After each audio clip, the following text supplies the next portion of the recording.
රන් කූඩුවක සිරවුරා සමනලි. ආර්යයන්ගෙත් විමංශාගෙත් කතාවයි මේ.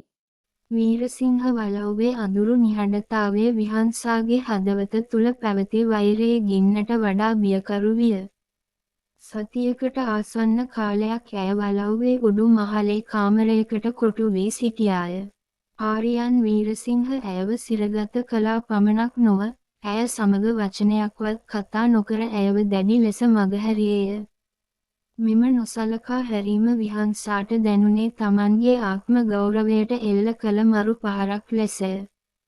ඇය ආර්යයන් දෙස බලන සෑම මොහොතකම ඇගේ දෑස්වලින් විදහා දැකුනේ දැඩි ක්‍රෝධයක් සහ පිළිකුලක් පමණි. කෙසේ වෙතත්, විහංසා යනු පහසුවෙන් පරාජය වන ගැහැණියක් නොවේ. ඇය සති කිහිපයකට පෙර ඉතා සූක්ෂම ලෙස ආර්යයන්ගේ සාක්කුවෙන් යතුරක් හොරකම් කර තිබුණි. ඇය එය අතිශය රහසිගතව සඟවාගෙන සිටියේ නිදහස උදාවන දිනට පාවිච්චි කිරීමටය. රාත්‍රියේ වලව්වේ මුරකරුවන්ගේ සද්ද බද්ද අඩු වී, නිහඬතාවය තහවුරු වූ මොහොතක ඇය තම කාමරයේ දොර අගුල අසලට ගියාය. එය තිබුණේ කොහොමත් විවෘතවයි. මිතුවක් දවසක් ඇයට තහනම් කලාපයක් වූ පහළ මහලයට ගොස් ප්‍රධාන පිවිසුම් දොර අසල සිටගත්තේ බලාපොරොත්තු දහසක් ඇතිවයි.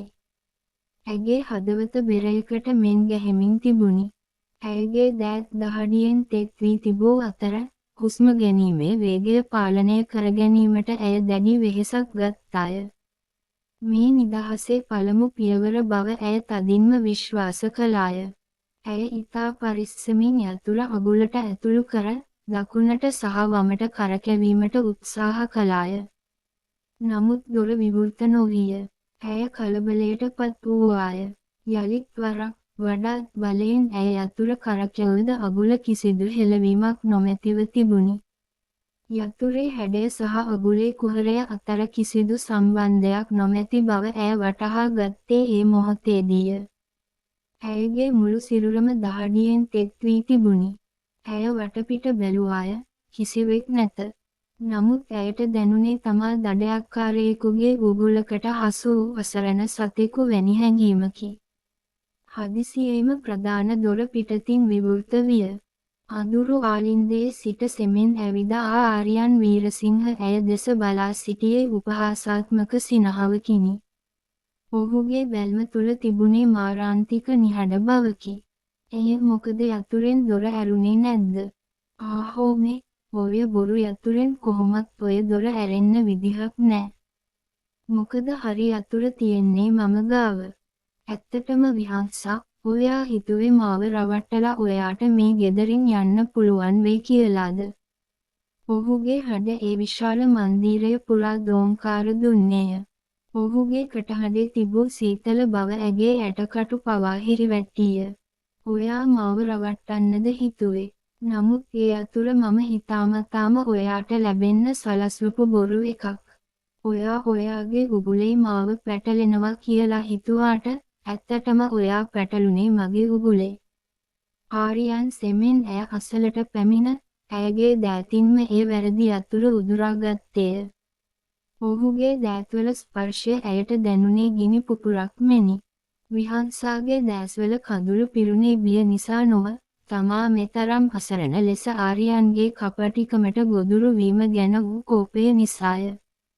ඇය ආවේගයෙන් ඔහුට පහර දෙන්නට පටන් ගත්තාය. ඇගේ අත්වලින් ඔහුගේ පපුවට පහර දෙන විට, ඇයට දැනුනේ තමා පවුරකට පහර දෙනව වැනිය. ඒත් ඒ කිසිවක් මායිම් නොකළ ආර්යයන් ඇයව බලෙන්ම ඔසවාගෙන ගෙනවිත් යළිත් ඇගේ කාමරයට දමා ඇයව කාමරය තුල සිර කළේය. මට මෙතනින් යන්න දෙන්න. ඔයා නපුරු මිනිහෙක්. ඇය කෑ ගැසුවාය. ආර්යයන් ඇයව කාමරයේ කොනකට තල්ලු කර දොර වසා දැමුවේය. දොර අගුළු වැටෙන ශබ්දය ඇයට දැනුනේ මරණ දණ්ඩනය ලැබූ සිරකාරියකට මෙනි. ඇය ඇඳ මත වැතිරී මුහුණ කොට්ටයක ඔබාගෙන දරුණු ලෙස අඬන්නට පටන් ගත්තාය. මුළු රාත්‍රිය පුරාම නොනිදා කල්පනා කළ ආර්යයන් පසුදින සිය කාර්යාලයේ සිටද කල්පනා කරන්නේ විමංශා ගැනය. ඔහුගේ සුඛෝපභෝගී කාර්යාලයේ සිටි ආර්යයන්, තම ලැප්ටොප් තිරය දෙස බලා සිටියේ දැඩි අවධානයකිනි. කාමරයේ සවිකර තිබූ CCTV කැමරාවලින් විහංසාගේ සෑම චලනයක්ම ඔහුට පෙනුනි. දොර අරින්නට උත්සාහ කරමින් ඇය අසාර්ථක වූ ආකාරය, ඇයගේ ආවේගශීලී හැසිරීම සහ ඇය ඇඳ මත වැතිරී හඬන ආකාරය ආරියන් ඉතා සංසුන්ව නිරීක්ෂණය කළේය. ඔහුගේ මුවගට නැගුණේ ක්‍රූර සිනහවකි. ඇය තමාට එරෙහිව සටන් කරන තරමට ඔහුට ඇය කෙරෙහි ඇති වූ ආශාව සහ ඇයව දමනය කිරීමට ඇති උවමනාව තව තවත් තියවර විය. එය ඇය කෙරෙහි තමාගේ සිතේ ඇතිව තිබූ ආදරයයි. එය ආශාවක් නොව අසීමිත ආලයකි. නමුත් ඒ ආදරය තුළ ඇත්තේ දැඩි අයිතිකර ගැනීමේ මනෝභාවයකි. ඔහු ඇය දෙස බලන විට දැනෙන ඒ ආකර්ෂණය, ඔහුට පාලනය කරගත නොහැකි උමතු ප්‍රේමයක් බවට පත්වෙමින් තිබුණි. විහංසා කෙරෙහි ඔහුට තිබුණේ හුදෙක් සිරකාරියක් තබා ගැනීමේ ආශාවක් පමණක් නොව, ඇයගේ සිත, කය සහ මුළු ජීවිතයම තමා සතු කර ගැනීමේ අසීමිත තෘෂ්ණාවකි.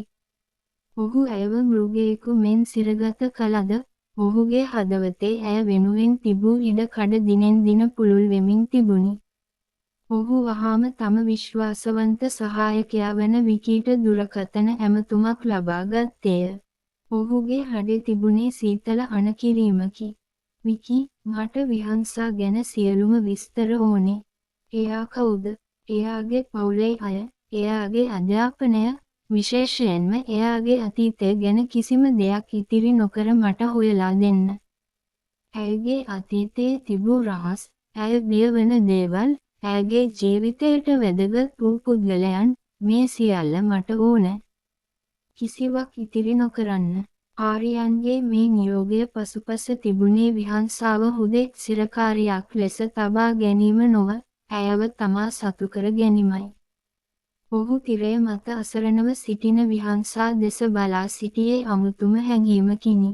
ඒ හැඟීම ආදරයක්ද, නැතහොත් ඇයව තම ග්‍රහණයට නතු කර ගැනීමට ඇති වියරු ආශාවක්ද යන්න ඔහුටවත් තේරුම් ගත නොහැකි විය. රාත්‍රිය පුරාම ආරියන් කාර්යාලයේ සිට තිරය දෙස බලා සිටියේය. විහංසා කාමරයේ හුදෙකලාව කල්පනා කරමින්, බිත්තියක් අසල දන ගසාගෙන සිටිනු ඔහු දුටුවේය. ඇයගේ දැස්වල තිබූ ඒ වෛරය, ඒ නොනැමෙන ආත්මය තිරය හරහා පවා ඔහුට දැනුනි. ඒ වෛරය ඇයව තව තවත් අලංකාරවත් කරනා බව ආරියන්ට සිතුනි. ඔහුට ඇයගේ වෛරය පවා පෙනුනේ තමා කෙරෙහි ඇය දක්වන සුවිශේෂී අවධානයක් ලෙසය. ඇය ඔහුට වෛර කරන තරමටම, ඔහු ඇයව තමාගේම කරගැනීමට වඩාත් උත්සුක විය. මෙය එක්තරා ආකාරයක මාරක ක්‍රීඩාවකි.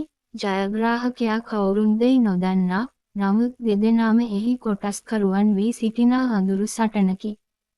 මේ අතර විහංසා කාමරයේ අඳුරේ වාඩි වී තම දෑත් දෙස බලා සිටියාය. ඇය සිතුවේ තමා උපායශීලී බවයි, නමුත් ආරියන් වීරසිංහගේ තමා හා කරන මේ ක්‍රීඩාව ඇය සිතුවාට වඩා බොහෝ දරුණු බව ඇයට වැටහෙමින් තිබුණි. ඔහු ඇයව කාකව පමණක් නොව, ඇයව මානසික හා ඇයගේ ආත්මය පවා අයිති කර ගැනීමට සැරසෙන බව ඇය තවමත් දැන සිටියේ නැත. ඇයගේ වෛරය දැන් ඇයව පණ ගන්වන එකම ශක්තිය විය.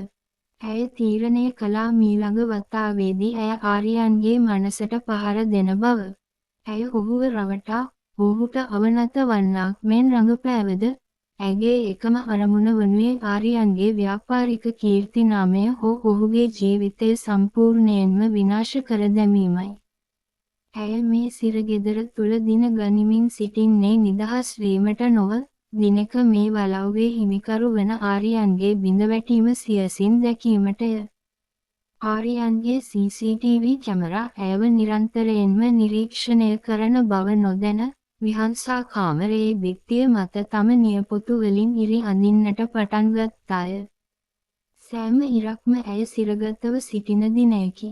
ආරියන් කාර්යාලයේ සිට මේ සියල්ල දෙස බලා සිටිමින්, විකීගෙන් ලැබෙන තොරතුරු එනතුරු නොඉවසිල්ලෙන් බලා සිටියේය. විහංසාගේ අතීතය යනු ඇයව මුළුමනින්ම යටත් කර ගැනීමට ආරියන්ට ලැබෙන අවසාන අවිය වනු ඇත.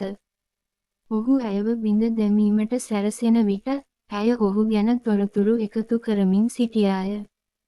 ඇය සිතුවේ ඔහුගේ දුර්වලතා සෙවීමට තමාට හැකි වනු ඇති බවයි. නමුත් ඇය නොදන්නා සත්‍ය නම් ආරියන් වීරසිංහ යනු කිසිම කෙනෙකුට තම අතීතයේ දොරටු විවෘත නොකරන රහස් රැසක් දරා සිටිනා මහ පවුරක් බවයි. මේ සටන දැන් හුදේ සිරකාරියක් සහ හිමිකරුවෙකු අතර පැවති එකක් පමණක් නොව, එය දෙදෙනාගේම ආත්මය විනාශ කරගන්නා අඳුරු සටනක් බවට පත්වෙමින් තිබුණි. ආරියන් වීරසිංහට අවශ්‍ය වූයේ විහංසාගේ ආදරය පමණක්ම නොව, ඇයගේ සම්පූර්ණ අවනත වීමය. විහංසාට අවශ්‍ය වූයේ ආරියන්ගේ විනාශයය. මේ අඳුරු වලව්වේ තාප්ප අතරින් මතුවන කුණාටුව ආරියන්ගේ මුළු ජීවිතයම උඩු යටිකුරු කරනු ඇති බව කිසිවෙක් දැන සිටියේ නැත. විහංසාගේ වෛරය දැන් ඇයගේ හුස්ම තරමටම ඇයට සමීප වී තිබුණි. ඇය බලා සිටියා ආරියන් තමා වෙතට නැවතත් එනතුරු. ඒ පැමිණෙන දවසේ ඇය ඔහුව පරාජය කරන ආකාරය ඇය දැනටමත් සැලසුම් කර තිබුණි.